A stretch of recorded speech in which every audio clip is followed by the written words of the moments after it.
Bonjour, je suis Corinne Lobuste. Donc je suis présidente de la société qui s'appelle By Indigo.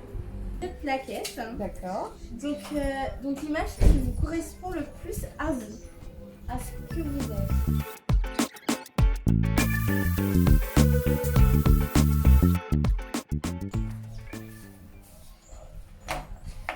Donc ça serait celle-ci. Oui. Pourquoi?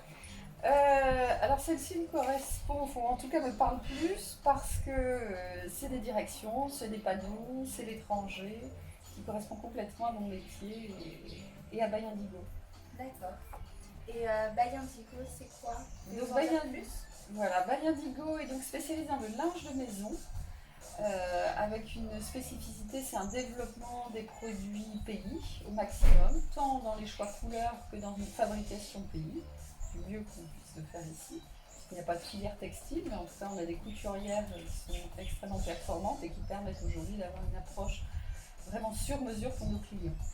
Donc, je travaille aussi bien le lin, le coton, donc des matières éco-responsables, le moins possible consommatrices d'eau. Et qui vont apporter un bien-être au sein de la maison qui est vraiment très important aujourd'hui. Qu'est-ce qui caractérise dans Fluid Plaquette votre activité au tout début quand vous avez commencé l'entrepreneuriat? Ce qui représente le mieux pour vous?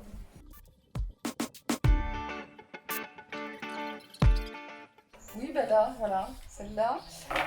Pourquoi? Parce que c'est le jardinage et qu'on bricole et qu'on ne sait pas bien ce que ça va donner, mais on pense qu'il y a vraiment un truc qui va se passer.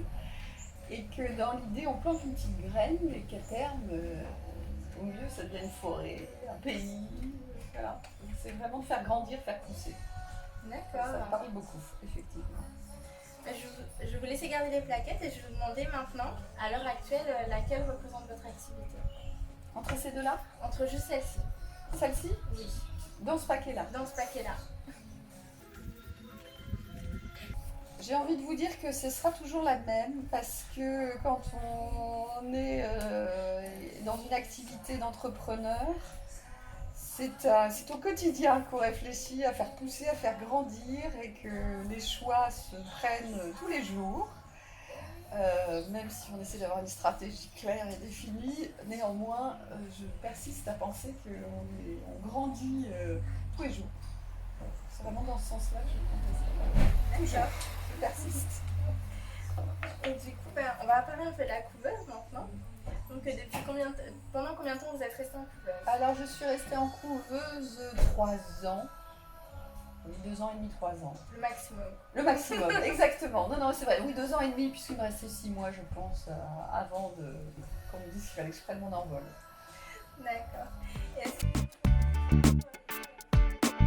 Oui, complètement. Je trouve que c'est un très bon moyen pour se concentrer dans la création d'entreprise. Ça veut dire qu'il y a déjà une structure aidante qui vous accompagne mensuellement. Moi, je rencontrais mon interlocuteur tous les mois et qui me permettait effectivement de faire un point d'étape, mais aussi de ne pas m'occuper de la compta, des démarches administratives. Voilà, donc une facilité on va dire, dans l'entrepreneuriat qui permet de se concentrer sur le sourcing, les produits et les clients. Quoi. Donc, quand même, au départ, c'est quand même l'objectif. Donc, voilà, extrêmement intéressant.